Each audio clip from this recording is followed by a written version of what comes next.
Hello all of you, welcome to Educentrum. और daily lecture series में physics का जो लेक्चर है उसमें हम जो नेक्स्ट टॉपिक है वो करने वाले हैं करंट इलेक्ट्रिसिटी। ठीक है, इलेक्ट्रिक करंट के बारे में देखते हैं। Electric current is define as the rate of flow of charge और charge flowing per unit time interval. ठीक है, एक टाइम इंटरवल के बीच में कितना चार्ज जो है वो फ्लो कर रहा है किसी कंडक्टर के अंदर, उसको हम लोग क्या कहते हैं, इलेक्ट्रिक करंट कहते हैं। Its direction is the direction of flow of positive charge. ठीक है, इसकी जो डायरेक्शन होती है वो पॉजिटिव चार्ज के फ्लो के डायरेक्शन में होती है, यानी कि जो नेगेटिव चार्ज फ्लो करता है उसके अपोजिट डायरेक्शन में होती है। ठीक है, it's SI unit is ampere. SI unit जो है वो क्या है, इसकी एम्पियर है। और ये क्या है, एक स्केलर क्वांटिटी है। ठीक है, इन अ मेटल, स्केलर और वेक्टर क्वांटिटी के बीच में डिफरेंस पता है ना आपको। स्केलर क्वांटिटी वो होती है जिसका अपने पास में मैग्नीट्यूड होता है, इसके अलावा उसकी डायरेक्शन नहीं होती है। और तीसरा, वो ट्रायंगल के लॉ को फॉलो नहीं करती है। ठीक है, तो इलेक्ट्रिक करंट के अंदर क्या होता है ना कि इसके पास में तो डायरेक्शन भी होती है और मैग्नीट्यूड भी होता है, बट ये जो ट्रायंगल का लॉ है उसको फॉलो नहीं करता है, इस वजह से ये एक स्केलर क्वांटिटी है।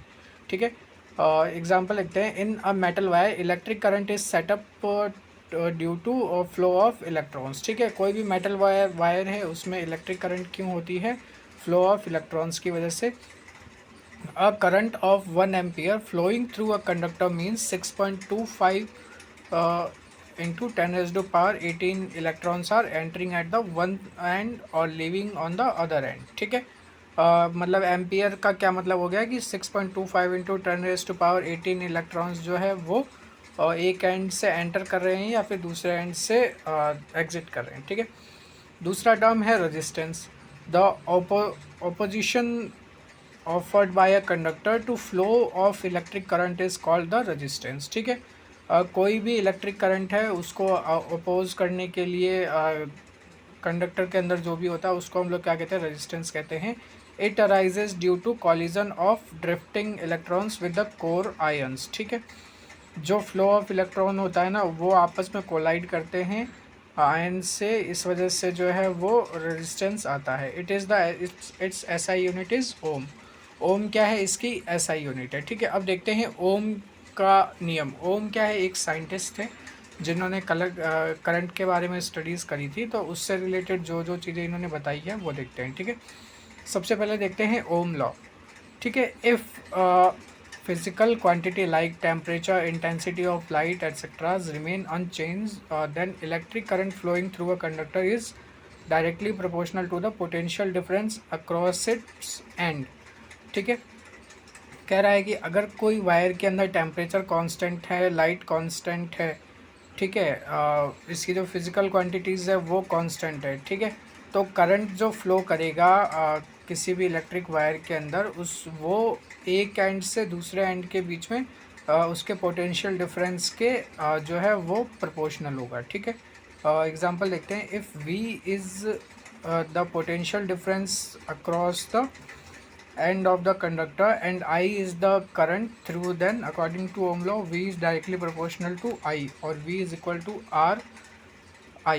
ठीक है, where R is the resistance of the conductor। ठीक है, ये हो गया ओमिक रेजिस्टेंस। देखते हैं क्या होता है। The resistance of such conductor which obeys Ohm law are called ohmic resistance. For example resistance of magnetic wire. ठीक है, वो कंडक्टर्स जो कि ओमिक लॉ को फॉलो करते हैं उन्हीं को हम लोग क्या कहते हैं, ओमिक रेजिस्टेंस बोलते हैं। जैसे कि मैग्नेटिक वायर जो होती है। ठीक है, नॉन ओमिक रेजिस्टेंस क्या होता है, जो इसके ओम के लॉ को फॉलो नहीं करते हैं उसको हम लोग क्या कहते हैं, नॉन ओमिक रेजिस्टेंस बोलते हैं। जैसे डायोड वॉल्व होता है या फिर ट्रायोड वॉल्व होता है। ठीक है, कंडक्टेंस क्या होती है, reciprocal of resistance of the conductor is called conductance. ठीक है, कंडक्टेंस इज इक्वल टू 1 में रेजिस्टेंस। ठीक है, तो सिंपल सी बात है, किसी भी बॉडी के अंदर जितना ज़्यादा रेजिस्टेंस होगा उसकी कंडक्टिविटी उतनी ही कम होगी, और जितना कम रेजिस्टेंस होगा उतनी ही कंडक्टिविटी जो है वो ज़्यादा होगी। ठीक है, इसको डिनोट कैसे करते हैं, जी इज इक्वल टू 1 में R. Its SI unit is ohm -1 और कॉल्ड एमएचओ और साइमेंट। ठीक है, the resistance of a conductor is directly proportional to its length and inversely proportional to its cross sectional area। ठीक है। कंडक्टर की जो resistance है ना वो जो है वो डायरेक्टली प्रोपोर्शनल होती है इसके लेंथ के, और इन्वर्सली प्रोपोर्शनल होती है इसके क्रॉस सेक्शनल एरिया के। क्रॉस सेक्शनल एरिया से मतलब समझ गए, ठीक है। क्रॉस सेक्शनल एरिया मतलब कि कोई भी वायर कितनी मोटी है उसको, उसके एक सेक्शन को हम लोग क्या बोलते हैं, क्रॉस सेक्शनल एरिया बोलते हैं, ठीक है। तो ये जितना ज़्यादा होगा और जितना कम होगा ये उसके अकॉर्डिंग होता है, ठीक है। If L and A are respectively length and cross sectional area of conductor, then R is its resistance, then R is directly proportional to 1 upon में ए, सॉरी एल अपॉन में ए, ठीक है। और R is equal to rho L upon में A. अगर resistance किसी object का निकालना है तो फॉर्मूला क्या लगाओगे, R is equal to rho L upon में ए, ठीक है। जहाँ पे rho is a constant of material of conductor called specific resistance और रेजिस्टिविटी, ठीक है। रो जो है किसी भी मटेरियल का स्पेसिफिक रेजिस्टेंस जो होता है उसको शो करता है, और इसकी एसआई यूनिट जो होती है वो क्या होती है, ओम मीटर होती है, ठीक है। अब देखते हैं स्पेसिफिक कंडक्टेंस और कंडक्टिविटी।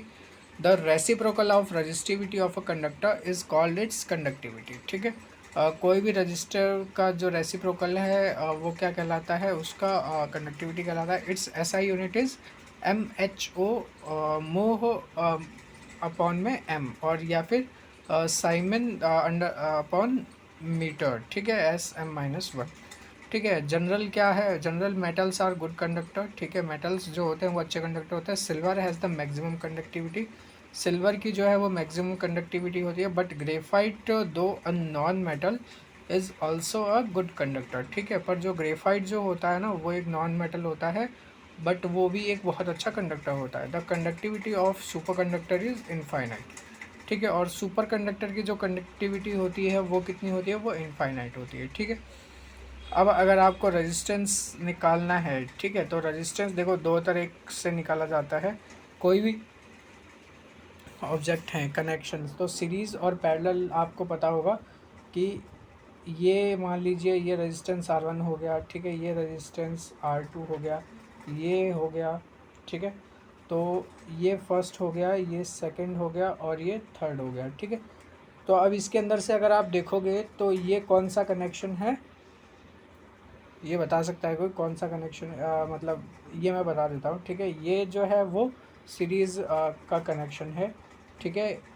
इसी तरह से एक कनेक्शन इस तरह से होता है, ठीक है।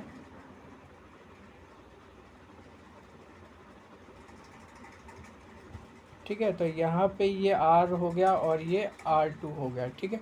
तो इसको हम लोग क्या बोलते हैं, पैरेलल कनेक्शन बोलते हैं, ठीक है।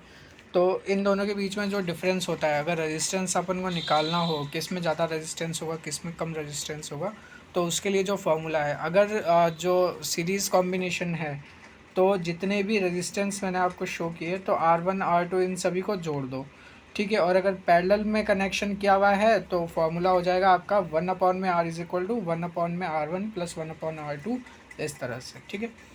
इलेक्ट्रिक पावर क्या होती है, the rate at which electric energy is consumed in a circuit is called electric power, ठीक है। जिस रेट से जो है वो इलेक्ट्रिक एनर्जी कंज्यूम होती है सर्किट में उसको हम लोग क्या कहते हैं, इलेक्ट्रिक पावर कहते हैं, ठीक है। इसका फॉर्मूला क्या है, E P is equal to I square R, या फिर वी स्क्वायर अपॉन में आर, ठीक है। अपन ने ऊपर ही एक फॉर्मूला देखा था आर आई वाला, तो उस अकॉर्डिंग जो है वो चेंज हो जाएगा, ठीक है।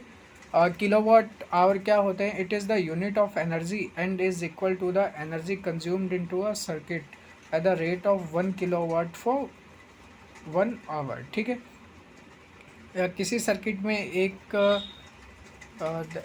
Equal to energy consumed circuit rate of 1 kilowatt, 1 घंटे के अंदर 1 किलोवाट एनर्जी जो यूज़ होती है उसको हम लोग क्या कहते हैं, किलोवाट आवर बोलते हैं। किलोवाट आवर की वैल्यू कितनी है, 3.6 इंटू 10⁻⁶ जूल, ठीक है। 1 kilowatt hour is also called the trade unit, ठीक है। 1 किलोवाट को क्या बोलते हैं हम लोग, यूनिट बोलते हैं, ठीक है।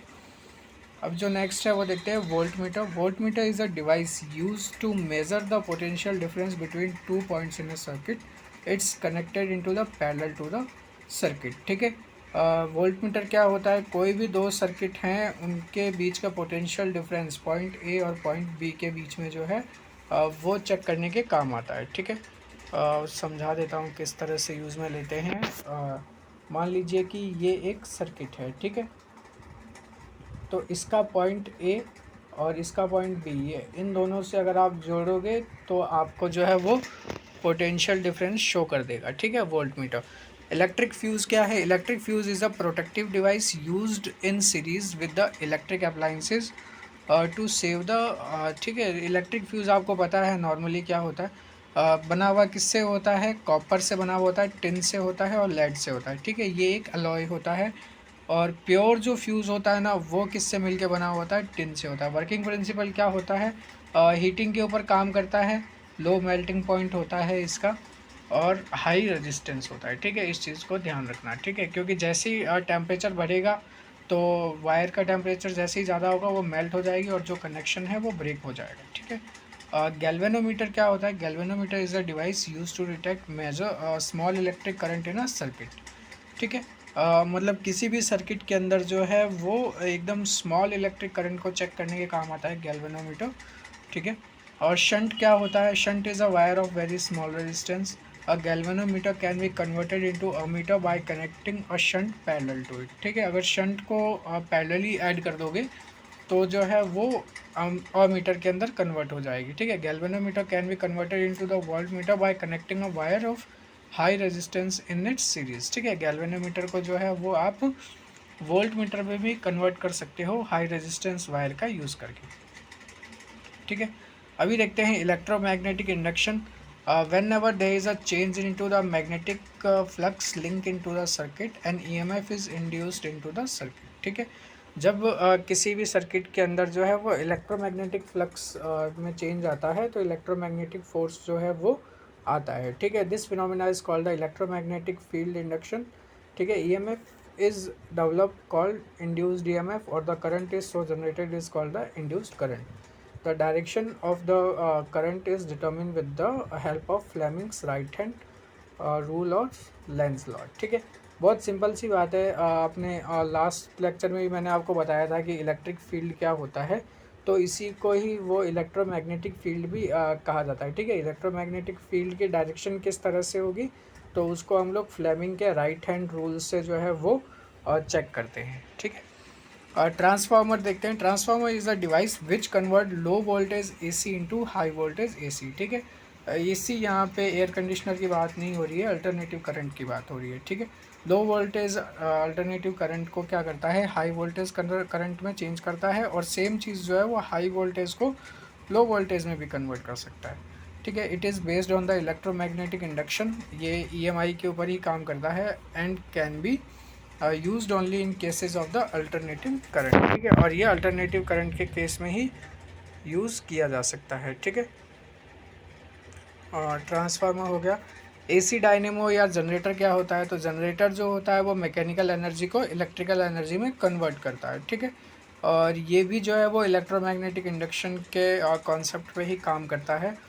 इलेक्ट्रिक मोटर क्या होती है? तो इलेक्ट्रिकल एनर्जी को मैकेनिकल एनर्जी में कन्वर्ट करती है। और माइक्रोफोन क्या होता है? वो साउंड एनर्जी को जो है वो इलेक्ट्रिक एनर्जी के अंदर कन्वर्ट करता है, ठीक है। ये भी इलेक्ट्रोमैग्नेटिक इंडक्शन के ऊपर ही काम करता है, ठीक है। करंट और देखते हैं। The current generated into power stations are alternating current which is the voltage 22,000 volt और मोर, ठीक है। 22,000 वोल्ट से भी ज़्यादा का करंट जो है वो डेवलप होता है पावर स्टेशंस के अंदर। ग्रिड सब स्टेशन के अंदर जो इंक्रीज़ है वो 132,000 वोल्ट जो है वो मिनिमम लॉस का एनर्जी होता है लॉन्ग डिस्टेंस ट्रांसमिशन में, ठीक है। The sodium and mercury street lamp light up due to atomic emission, ठीक है। सोडियम या फिर मरकरी के जो स्ट्रीट लैम्प होते हैं ना, वो किस वजह से जलते हैं? एटॉमिक एमिशन की वजह से जलते हैं। The electrons from the filament hit the sodium mercury atoms, ठीक है। जो इलेक्ट्रॉन्स होते हैं फिलामेंट के अंदर वो सोडियम या मरकरी एटम्स को जो वो हिट करते हैं। The valence electrons are excited to higher energy level and relax by the emitting characteristic monochromatic light, ठीक है। और फिर वो मोनोक्रोमेटिक लाइट को जो है वो